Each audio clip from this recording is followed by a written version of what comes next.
What's going on, guys? Welcome to Everything Always. My name's Michael Roman, aka All Fires. Now, when X-Men 97 dropped last year on Disney+, I think a lot of the fan base was only cautiously optimistic. Yeah, we were super hyped from the nostalgia and the trailers. The show looked good, but maybe still with a bad taste in our mouth from what happened with Secret Invasion. And the same could be said for Disney and Marvel Studios, but in a different way. They were really hoping this would be the hit they needed it to be and live up to expectations.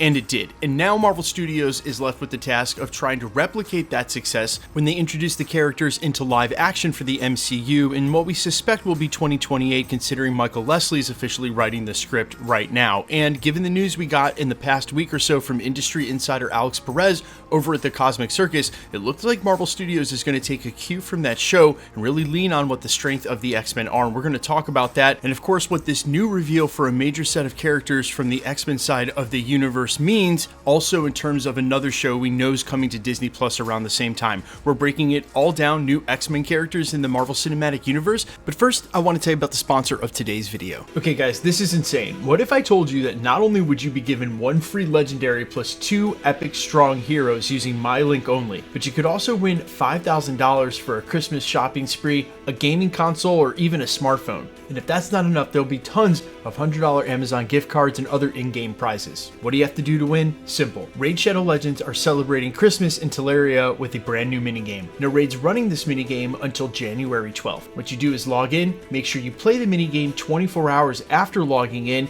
and you save Santa by shooting the boss with snowballs. Once completed, you could win that $5,000 shopping spree or all of the other prizes we mentioned, like Amazon gift cards, a gaming console, smartphones, etc. Right now, Raid Shadow Legends has some amazing new player bonuses. You'll immediately get a huge starter pack with Epic Champion Ugo. You'll also get another starter pack after reaching level 15 that includes Epic Fame. And for a limited time, after downloading my link, use promo code Monkey King to get Legendary Champion Sun Wukong for free. The promo code's only available till February 7th though, so be fast. Look, I love Raid Shadow Legends, and in my opinion, as far as RPGs go, Raid Shadow Legends offers the most fun and rewarding experience, and that's why I keep coming back to play it. So go ahead and hit the QR code or follow my link down in the description and comments. Download Raid Shadow Legends today. Make sure you get that minigame in the first 24 hours and you'll be entered to win a ton of prizes, including that $5,000 giveaway. Again, just hit the QR code, follow the link below, and I'll see you in Teleria in the world of Raid Shadow Legends.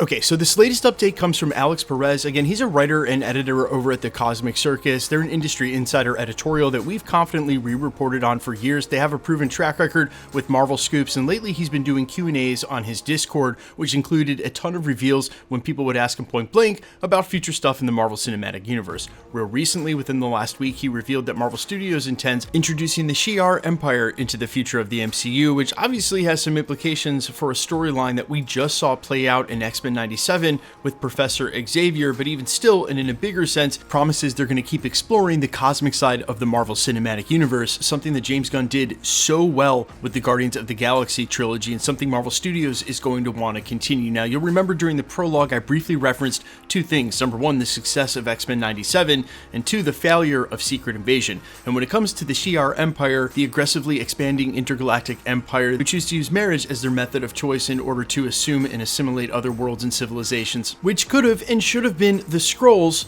you can look directly at X-Men 97 and a show like Secret Invasion and see how and how not to do something. Marvel Studios completely squandered the Skrulls, and you know guys, often at the channel, I don't steer these videos into just straight out complaining about something, but the Skrulls storyline, all of Secret Invasion, is basically just a waste of space, and in my opinion, truly like the worst thing Marvel Studios has ever done for a lot of reasons. But you can look at the Skrull storyline, how they used those characters, basically had to create a false tension between Nick Fury and the Skrulls because somehow he was responsible for finding them a new world. They couldn't be comfortable in their own skin in the world they were at.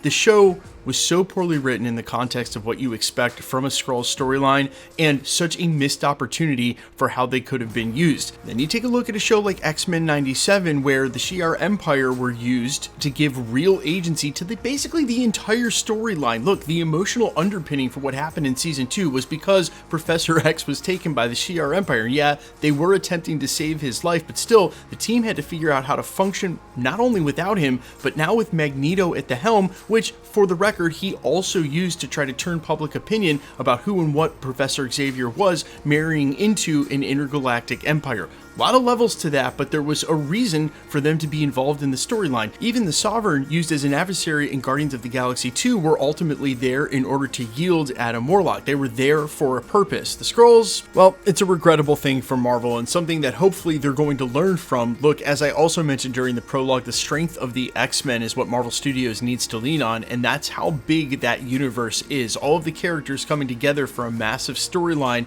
is sort of what we've always expected. Those storylines in the 90s were so packed with drama, every turn was the end of the world, and it's because there is so much drama in the X-Men. It's one of the reasons that we love them. So having a huge universe definitely plays directly into that, making the stakes super high, especially considering they're going to have to compete with coming right off of Avengers Secret Wars, where the stake of the multiverse in existence is at the heart of the story. That said, I have a feeling the Shi'ar Empire might also be explored during the upcoming Nova series. We've actually had a ton of scoops about that we haven't covered at the channel, but according to industry insider Daniel RPK, it's actually going to focus on Richard Rider and a group of other Novas basically patrolling the intergalactic space. I think there's a lot of opportunity for this show to be pretty amazing, but that is also another great opportunity for them to visit a lot of these intergalactic players that we sort of were introduced to in a hodgepodge during Guardians of the Galaxy. James Gunn played a massive amount of cleanup, introducing characters, setting them up for what eventually would be the conflict in Avengers Endgame. They can do that now with this Nova series, do some pre-architecture on the cosmic world that connects to the X-Men, so we've been introduced to some of these players, give the whole show a reason for existing, and basically that's what we want out of a space adventure film. I will say the Marvels tried to do that, but just sort of fell short, and at this rate, I'm not sure that we're going to be getting a Captain Marvel 3,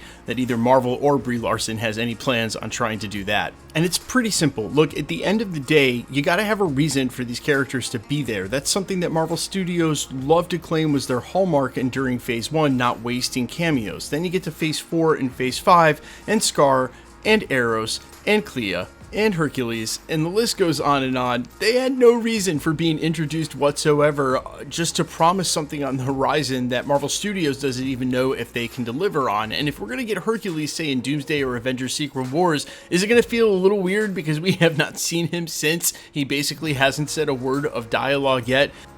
But really, this is all to make a secondary point that basically I wouldn't expect the Shi'ar Empire or any of the other big players that they haven't gotten to yet to have any space or time, pun totally intended, in either of the Avengers films. They've got a lot they've got to explain and get to already. They should spend the time in those films investing in the characters that actually matter. You guys let me know all your thoughts though down below. I am super interested in all ears how you feel about Marvel and the future of the live action X-Men. Also, huge shout out to Raid Shadow Legends. Again, remember to hit the link down in the description and the comments. Use my code and get in and play that game in the first 24 hours to be entered to win their prizes. Guys, I'll see you in the next one. Peace.